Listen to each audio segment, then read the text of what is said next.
Subscribe करें हमारे state media channel को, देखिए देश विदेश की बड़ी खबरें। श्री विद्या मठ केदारघाट में अविमुक्तेश्वरानंद सरस्वती ने पत्रकार वार्ता में बताया कि काशी में श्री विश्वेश्वर ज्योतिर्लिंग के पुनः प्रकटने से देश भर में खुशी का माहौल है। विगत वैशाख पूर्णिमा दिन सोमवार को काशी श्री विश्वेश्वर ज्योतिर्लिंग के पुनः प्रकट होने से पूरे देश में सनातन धर्मावलंबियों में उस स्थान में पूजा करने की उत्सुकता बढ़ गई है।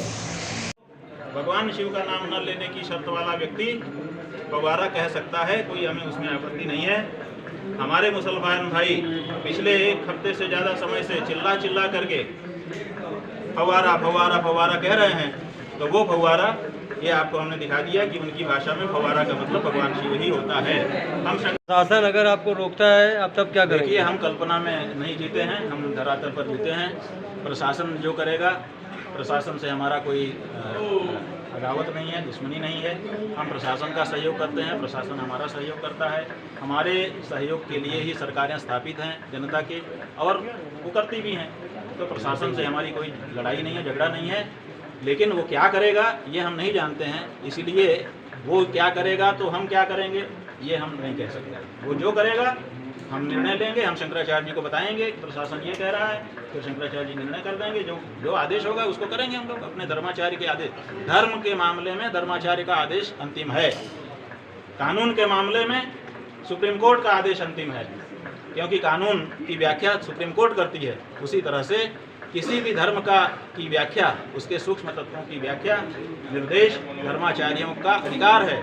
सनातन धर्म के सबसे बड़े आचार्य शंकराचार्य होते हैं, उनमें सबसे वरिष्ठ आचार्य पूज्यपाद स्वामी स्वरूपानंद सरस्वती जी महाराज हैं। उनका आदेश है, तदनुसार हम लोग पूजा की कार्रवाई करेंगे। गुरु जी, आप पूजा की बात कर रहे हैं और लोग पक्षकार बनने की होड़ में मचे हैं, उनके लिए क्या करेंगे? देखिए, पक्षकार बनने की होड़ बहुत अभिनंदनीय है। भारत का प्रत्येक सनातनी इस मुकदमे में पक्षकार होना चाहिए। होड़ लगे, हम तो चाहते हैं कि अलग से बिल्डिंग बने, अलग से ट्रक खरीदे जाएं, इनका कागज इधर से उधर ले जाने के लिए प्रमाण उपस्थित किए जाएं। ये हर सनातनी का मुद्दा है। अगर कोई सनातन धर्मी पक्षकार बनने के लिए आना चाहता है तो न्यायालयों को तत्काल उसको स्वीकार करना चाहिए, और मुकदमे को भी मेंटेनेबिलिटी पर जो बहस हो रही है ये नहीं करना चाहिए।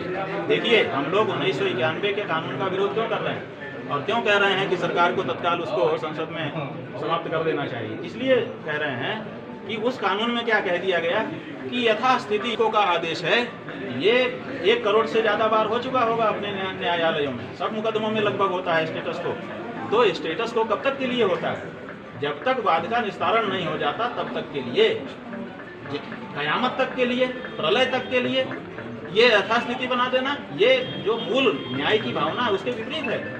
न्याय की भावना ये है कि दूध का दूध पानी का पानी कर दिया जाए। अगर हमारे सामने मामला आएगा तो हम निर्णय कर देंगे कि क्या सही है क्या गलत है। तो अगर कोई लोग कह रहे हैं कि ये मस्जिद है, कोई लोग उसी जगह को कह रहे हैं कि ये मंदिर है, न्यायालय के सामने जा रहे हैं, तो न्यायालय ये नहीं कह सकता कि हमने कानून बना दिया कि अब कभी विचार ही नहीं होगा। यह न्याय की मूल धारणा के खिलाफ है, ये गलत है। कुछ समय के लिए आप दंगा फसाद रोकने के लिए किसी कारण से आपने लगा दिया, वो चलता है, लेकिन सदा के लिए उसको कर दें ये उचित नहीं है।